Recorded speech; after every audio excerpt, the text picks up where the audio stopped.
As we open our Bibles today at Joshua chapter 7, after the heady experiences at Jericho, Israel and we the readers are immediately plunged into the depths of a story of disillusionment, despair, confusion, and defeat.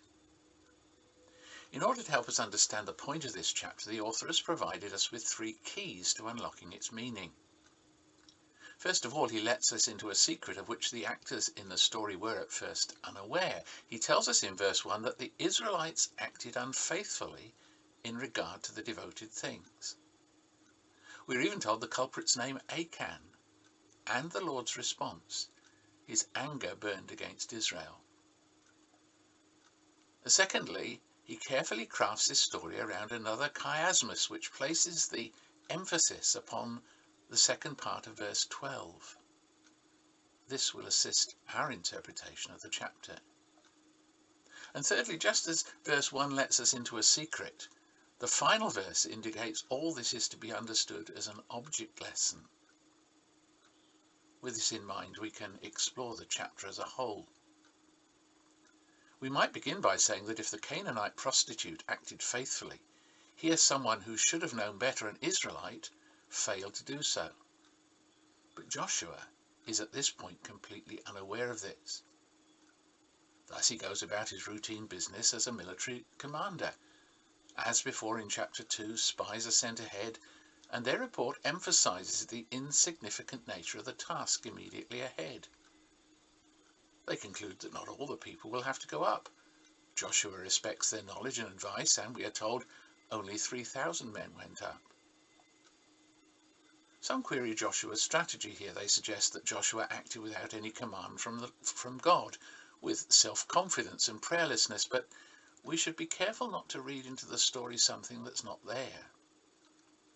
We actually have no reason to suppose that Joshua hadn't done these things. Nevertheless, the troops were routed. Casualties occurred, with 36 men killed, as we're told, and the people were so demoralized that we're told the hearts of the people melted.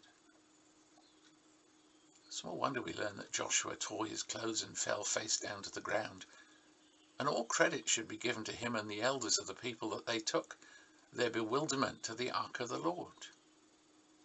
Yet, in the despair of uncomprehending faith, Joshua accuses the Lord of letting his people down and letting the Lord's own honor down. The Lord's response must have initially given Joshua quite a shock. It certainly lacked the pastoral touch. Thus the Lord says, "Stand up. What are you doing down on your face?" Joshua had to learn that there's a time to be on bended knees before the Lord, but this was not the occasion. However, grace and mercy quickly followed as the Lord reveals that Israel has sinned, that this is the reason for their defeat, and adds the crunch line, "I will not be with you any more unless you destroy whatever among you is devoted to destruction." That's 12, the second part of verse 12 that we noted above. This, we are reminded, is the center point of the chapter. The Lord does not leave Joshua in the dark, but he does emphasize action is required to deal with a serious issue. Familiar as many of us are with this story, we ought to pause at this point. Joshua is told that the people have sinned, whereas we know that Achan is the culprit. The point that is being made, however, is that the contamination of a part affects the contamination of the whole.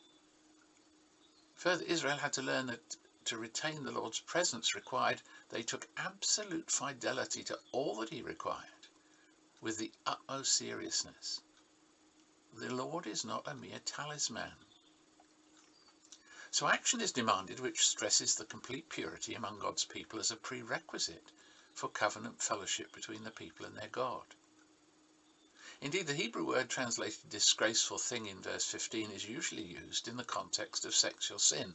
Thus, Israel's action is seen as spiritual adultery that breaks the marriage covenant between the Lord and his people.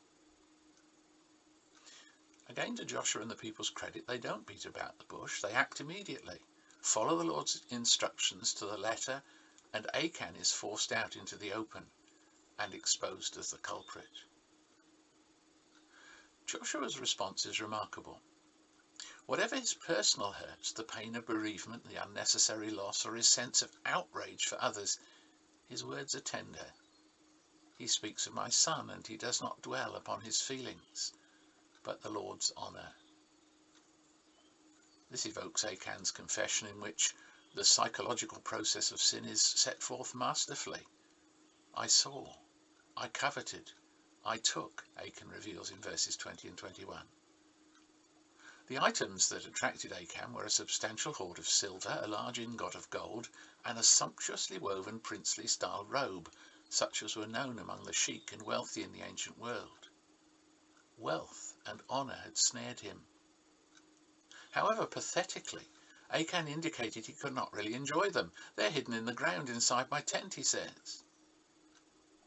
Thus Edersheim says, how miserable the whole thing must have sounded in his own ears, when he had to put the facts of his sin into naked words. How paltry the price at which he'd sold himself when it was bought into broad sunlight. Prompt, fully obedient, but highly painful action is taken. Such is the cost of faithfulness to the Lord. Sin required radical surgery, not a plaster. Both Achan and those implicated in his sin, and he couldn't have hidden the items without their knowledge, were stoned by the whole community, since they all needed to unite in rejecting sin. The heaping up of a large pile of rocks was a common way of dealing with criminals, rather like a gibbet in later times, and was a way of exposing infamy and offering a warning to others. Burning was an act of purification, a symbolic destruction of the contagion caused by sin. The name given to the place, the Valley of Achor, was a permanent reminder of the disaster that had befallen Israel there. Only then, we are told, the Lord turned from his fierce anger. So even the new generation of the people was susceptible to temptation as that which had fell in the wilderness were. Any sense of superiority that might have existed up to this point is exposed for the folly it is. Israel had been warned. How would they respond?